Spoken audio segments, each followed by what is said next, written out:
The title of this talk, within my 3-talk sequence of the secret religions of the West, is As Below, So Above. As goes the Southern Baptist Convention, so goes the American Church. As below, so above. Now, it turns out that that's actually a Hermetic principle. So to make sense of how our secret religions of the West operate, we have to understand their basic framing of reality, their creation myths, their underlying mythology, but also the operation, because their religion is a religion of activity. It's not a religion of just belief. It's a religion of practice. So we have to understand how that works. We talked about negative theology. We talked about negating the real, but we haven't talked about the mechanism of their sorcery. I gave you a lot of stuff yesterday about examples of people who are the ones who have the mind and the people who are excluded from the mind, and how that justifies different treatment, parallel sets of principles. In other words, that they get to excuse themselves from their own evil. We read that directly out of the Corpus Hermeticum. They have a double standard that they erect for themselves. Why? Because they know, so they know better why they're doing an evil thing for a good outcome.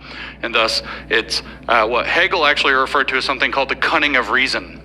The cunning of reason for Hegel was that good things come out of people doing bad things. And in fact, Hegel believes that all thinking, because it's independent of the divine source, is intrinsically bad, believe it or not, as a philosopher. And it's by the cunning of reason that doing this bad thing leads to good outcomes. So he has this whole kind of strange, almost theodicy built into his theology. We already discussed the esoteric religion of Gnosticism, and I know Mr. O'Fallon just spoke about the religion of Gnosticism and probably creeped you out big time in terms of what it says. But we've only kind of touched on, I've said Hermetic over again. I've read a little bit out of the Corpus Hermeticum, but we haven't talked in more depth about the Hermetic religions yet. We haven't gone into detail. If you want to know what's happening in the world, I totally recommend this guy. And his name is James Lindsay. I believe he's a physicist and something else. Very brilliant. It was a little bit over my head, or quite a bit over my head. Some of his lectures I actually had to listen to 2 or 3 times over. Every time I listen to it, I get more out of it to find out, why is our world so fucked up? And, you know, like, look where I live. Why would people, white privileged people, come down and create my neighborhood into a shit show?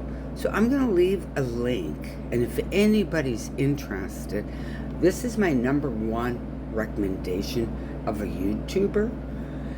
His speeches are really, really long. They're like 2 hours. Sometimes I fall asleep, and then the next time I listen to it, I just go a little bit further, start further to where I remember last, and I get through the videos. They're fascinating, and they're really, really good. So yeah, this helped me, and I've watched many of his videos for my neighborhood, because this is what I gotta endure.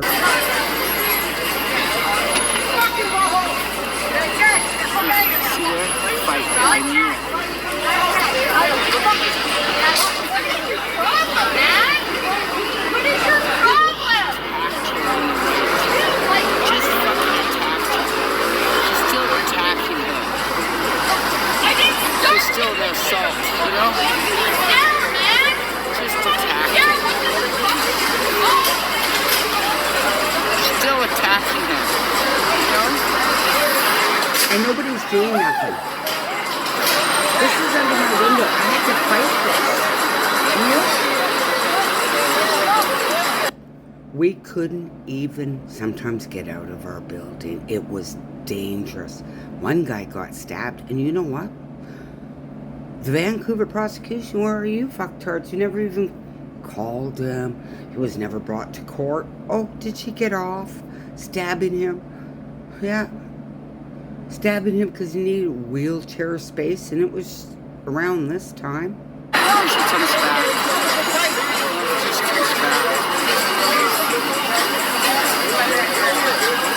You know, that's what we got underneath here. How the fuck am I supposed to relax? Yeah, there she is. Just a fucking bitch. So you can see why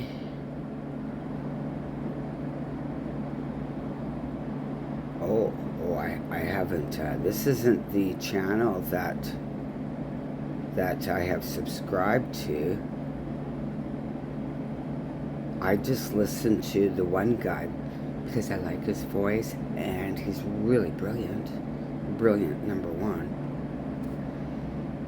Okay, here's his channel. He's got 158,000 subscribers, 388 videos. I'll never get through any of, even half of them. So very interesting. And he's got these new little ones, so you know, the fraud of diversity and inclusion. Oh yeah, we didn't even, you know, have 6 feet distancing down here. We were denied that, which I would have enjoyed because I wouldn't have had to inhale secondhand fentanyl. They're still telling me I had to inhale it coming in the door. I had to do a year and a half of research before I could come up and say, no, I don't. Many calls between, you know, the Vancouver police and the city. The stuff makes me sick. And it's deadly. Why should I have to be included when I didn't want to be included in inhaling the shit? I bet you it's in my hair DNA. That's how much it's open here. So I highly recommend him. Hegel, I believe, is from the 1700th century. It's really important to know about that, you know, and the faith of... So if you don't know what the fuck's happening and you're doing a lot of researching, you know, I totally recommend this dude. You know, he gives you tools.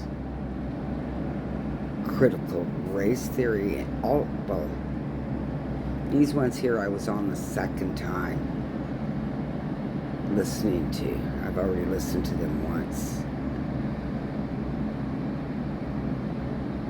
Highly, highly recommend them. Brilliant, brilliant, brilliant. Naming our enemy. Oh yeah, I do. It's the OGS. Overdose Genocide Society. And they make it like it's a good thing, and it's not. A good thing.